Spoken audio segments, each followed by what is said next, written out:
Halo, selamat pagi para pemirsa Bintang Mulia Homeschooling. Saya menyapa pagi karena kebetulan saat ini saya membuat video ini tepat jam setengah 10 ya, seperti yang teman-teman bisa lihat. Saya hari ini akan membicarakan tentang AKM. Jadi mungkin Anda semuanya yang memiliki ananda usia kelas 6 SD, terus kemudian kelas 3 SMP dan juga kelas 3 SMA, akhir-akhir ini itu tidak asing mendengarkan istilah AKM, di mana AKM ini adalah kepanjangan dari Asesmen Kompetensi Minimum. Nah, AKM ini itu adalah yang digadang-gadang sebagai pengganti ujian nasional. Coba kita flashback ke 2 tahun belakangan ya, 2 tahun terakhir ini, di mana UN itu sudah mulai digonjang-ganjingkan untuk dihapus. Kemudian ketika Pak Nadiem Makarim ini naik menjadi Menteri Pendidikan Nasional, beliau itu menyatakan UN mulai tahun 2021 ini betul-betul untuk dihilangkan. Nah, kita tahu di tahun 2020 kemarin harusnya UN itu masih, tapi berhubung karena ada pandemi, akhirnya UN-nya itu dipaksa untuk dihapuskan mulai tahun 2020, sehingga diganti menjadi ujian sekolah biasa, ujian sekolah online, ujian sekolah daring seperti itu ya. Nah, balik ke perencanaan yang dulu pernah diinfokan oleh Pak Menteri, harusnya tahun 2021 ini itu sudah mulai AKM, Asesmen Kompetensi Minimum.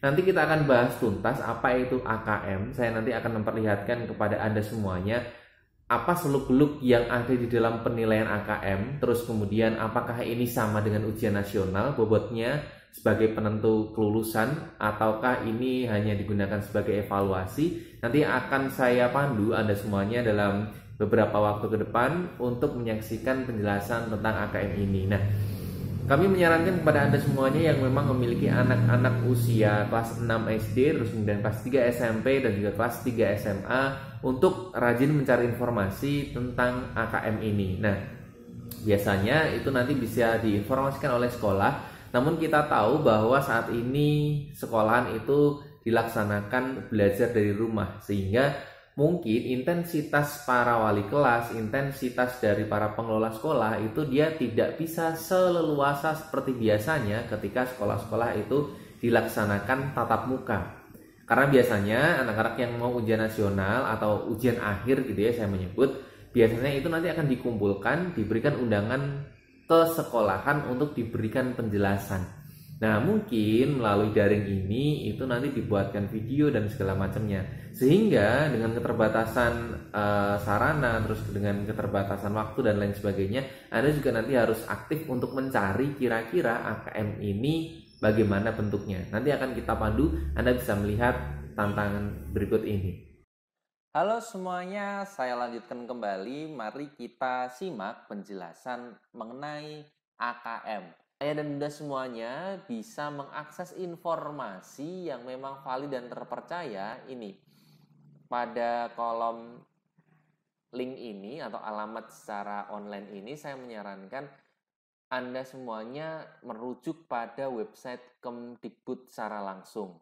Paling mudah langsung menuju pusmenjar.kemdikbud.go.id/AKM. Karena nanti memang Kemdikbud ini sudah menyediakan portal untuk menjelaskan sejelas-jelasnya tentang AKM. Nah, nanti Anda boleh googling, namun saran saya memang ambillah sumber yang terpercaya, yaitu Kemdikbud ini. Jangan sampai nanti salah masuk ke portal berita atau portal-portal website yang lain dan ternyata itu sudah unggah ulang dari orang-orang yang mungkin, mohon maaf, kredibilitasnya kita belum tahu. Mungkin dia hanya sekedar untuk membuat konten dan sehingga secara perspektif isi dia itu tidak paham, sehingga asal menjelaskan. Nah, ini repot. Mari kita masuk ke websitenya Kemdikbud. Di sini mereka sudah menyediakan. Ini semuanya berisi tentang penjelasan AKM. Nah, ini dimulai dari definisi yang paling sederhana. Sebetulnya, kalau boleh saya katakan, AKM ini dia itu akan mengukur hanya 3 aspek saja. Mari kita lihat bagian awal. Ayah dan bunda semuanya nanti bisa melihat ini adalah video-video penjelasan kenapa kebijakan asesmen ini muncul, terus kemudian apa itu asesmen nasional, asesmen kompetensi minimumnya seperti apa, kepesertaan AN itu adalah asesmen nasional ya. Kalau UN kan ujian nasional. Kepesertaan AN itu siapa saja, pelaksanaannya bagaimana, dan ini yang paling penting. Karena kita melaksanakan ini di era-era pandemi, protokol kesehatannya itu bagaimana? Karena tetap ini dia harus datang ke sekolah, harus dilaksanakan secara tertulis atau secara komputer yang memang mensyaratkan Ananda ini hadir secara fisik di lokasi. Nah, ini semuanya sudah bisa Anda pilih mana yang mau dilihat duluan. Nah, kalau saya akan menjelaskan Anda semuanya langsung ke sini.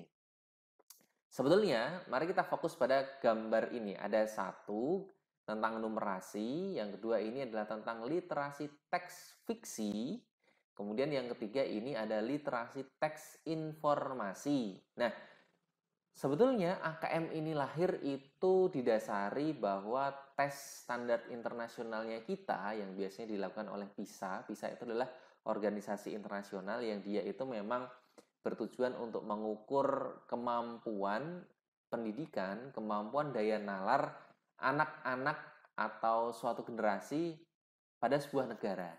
Indonesia ranking 3. Iya, ranking 3. Kita ranking 3. Dari bawah tepatnya ya. Mari kita lihat pada 3 bagan yang sudah Anda semuanya lihat. Yang pertama di sini ada numerasi. Kemudian yang kedua di sini ada literasi teks fiksi. Lalu kemudian yang ketiga di sini ada literasi teks informasi. Nah, sebetulnya di sinilah asal muasal AKM itu lahir. Di mana Indonesia itu pada penilaian PISA. PISA ini adalah organisasi yang biasanya dia memang melakukan penilaian terhadap kemampuan akademis anak-anak di beberapa belahan dunia. Nah, kebetulan secara hasil tes dari PISA, Indonesia ini adalah ranking ketiga. Iya, ranking ketiga kita. Dari bawah. Di antara negara-negara tetangga kita, seperti Malaysia, Brunei, apalagi Singapura. Nah, ternyata itu menjadi hal yang amat disayangkan. Apalagi kalau kita melihat durasi belajar atau durasi sekolah anak-anak kita, itu rata-rata mereka belajar di sekolah hampir 7 hingga 8 jam. Mulai dari hari Senin sampai hari Sabtu paling tidak. Nah, ternyata durasi yang sebegitu lama, mata pelajaran yang juga banyak, muatan materi yang juga harus dikuasai juga banyak, ternyata tidak berbanding lurus dengan kemampuan berpikir anak-anak kita. Nah, dari sini sebetulnya muncul pertanyaan, ada apa? Apakah materi kita terlalu banyak, terlalu berat, ataukah mungkin ada hal-hal lain? Nah, setelah ditelisik di negara-negara yang lain, khususnya negara-negara yang memang sudah maju, ambil contohlah beberapa kiblat negara-negara yang memang kepengen pendidikannya itu bagus, mereka melihat negara Finlandia. Nah, ternyata di Finlandia itu berbanding terbalik dengan yang di Indonesia. Mereka anak-anak sekolahnya belajar rata-rata dalam satu hari itu hanya 3 hingga 4 jam saja. 3-4 jam ini ternyata mereka bisa menyediakan pendidikan yang terbaik di dunia. Ya, nangkep ya, 3 hingga 4 jam terbaik di dunia. Kita 7 hingga 8 jam, tapi ternyata ranking 3 dari bawah. Ada apa ini sebetulnya? Nah, setelah akhirnya dicari, UN ini juga sebetulnya tidak secara signifikan dia bisa mengangkat kemampuan berpikir, karena lagi-lagi soal yang dimunculkan adalah hafalan, kemudian aspek psikologis atau tekanan psikologisnya dia itu lebih besar. Akhirnya sebetulnya anak-anak kita sekolah itu khususnya SD hingga SMA mereka itu memerlukan kemampuan berpikir 3 hal yang paling utama. Numerasi ini berhubungan dengan segala macam bilangan. baik itu geometri, apapun itu yang hubungannya dengan pengukuran, aljabar, data, kemudian ada ketidakpastian atau ada sampling seperti itu ya. Ini semuanya masuk dalam kemampuan untuk bernumerasi. Kemudian, dua ini sebetulnya sama, kemampuan untuk berliterasi, membaca, menulis. Hanya dibedakan, dibagi menjadi dua. Yang pertama ini adalah literasi secara teks fiksi, dan yang kedua adalah literasi teks informasi. Bedanya kalau yang teks fiksi ini adalah bacaan-bacaan yang sifatnya dia membangun imajinatif, novel, terus kemudian dongeng, bahan bacaan yang sekiranya memang memerlukan daya imajinasi yang tinggi, ini semuanya masuk ke literasi teks yang fiksi. Kalau untuk teks yang informasi, ini adalah teks-teks yang memang kontekstual, contohnya berita, lalu kemudian ada artikel, lalu kemudian ada segala macam yang intinya tulisannya ini adalah bersifat fakta. Nah, fakta-fakta ini itu dianalisis untuk ditemukan informasinya, dipahami, kemudian dievaluasi, apa sih isinya, terus kemudian dipahami untuk kemudian direfleksikan pada kehidupan sehari-hari. Nah, sebetulnya pendidikan kita itu mengacunya hanya ke tiga ini saja. Kalau tiga ini bisa dikuasai, anak-anak kita itu nanti akan terbangun yang namanya kemandirian belajar, merdeka dalam belajar. Angka, oke, mereka bisa. Itu namanya kemampuan numerasi. Memproses informasi dari mulai teks yang sifatnya akademis ataupun teks yang sifatnya fiksi, itu pun kesehariannya kita lihat. Nah, AKM itu nanti akan melihat anak-anak kita dari tiga aspek ini. Nah, mari kita coba lihat ke contoh yang ada di bawah. Sebetulnya kalau ayah dan bunda semuanya tahu tes psikologi atau tahu tentang tes CPNS, nah anak-anak kita itu nanti akan mengerjakan hal yang kurang lebih sama. Soal-soalnya itu nanti sudah tidak ada lagi soal pendek yang sifatnya hafalan, tapi lebih kepada soal-soal cerita yang itu nanti membutuhkan kemampuan untuk menalar, melogika, dan juga kemampuan untuk menghitung dan juga untuk memproses informasi yang ada. Nah, mari kita lihat untuk pembelajaran itu nanti masuk ke beberapa level. Ada level 1 sampai level 6, di mana ini adalah kelas 1 dan 2 SD, 3 dan 4, 5 dan 6, dan seterusnya. Tiga aspek penilaian ini itu akan muncul nanti butir-butir soal. Nah, tadi saya mengatakan bahwa sebetulnya soalnya itu nanti hampir mirip-mirip dengan istilah-istilah yang ada di tes psikotes gitu ya. Kemampuan untuk menalar logika, kemampuan untuk berpikir, terus kemampuan untuk menangkap informasi, semuanya ada. Dan ini lagi-lagi sebetulnya tidak digunakan sebagai penentu terbesar kelulusan. Kalau mungkin boleh dibilang anak-anak yang nanti sudah mengikuti AKM itu nanti hampir bisa dipastikan akan lulus jenjang yang dilewatinya. Tapi dengan syarat bahwa dia juga nanti sudah melakukan ujian sekolah semuanya. Nah, AKM ini adalah digunakan untuk mengevaluasi seberapa jauh kemampuan anak-anak Indonesia untuk mengakses semua informasi dari tiga hal ini. Nah, silakan ayah dan bunda semuanya coba didalami. Ini sudah kami informasikan bahwa coba cari website yang memang dia kredibel. Salah satunya, dan kalau memang bisa satu-satunya, yaitu memang Kemdikbud. Sebagai informasi juga, AKM ini nanti tidak dilakukan di kelas akhir.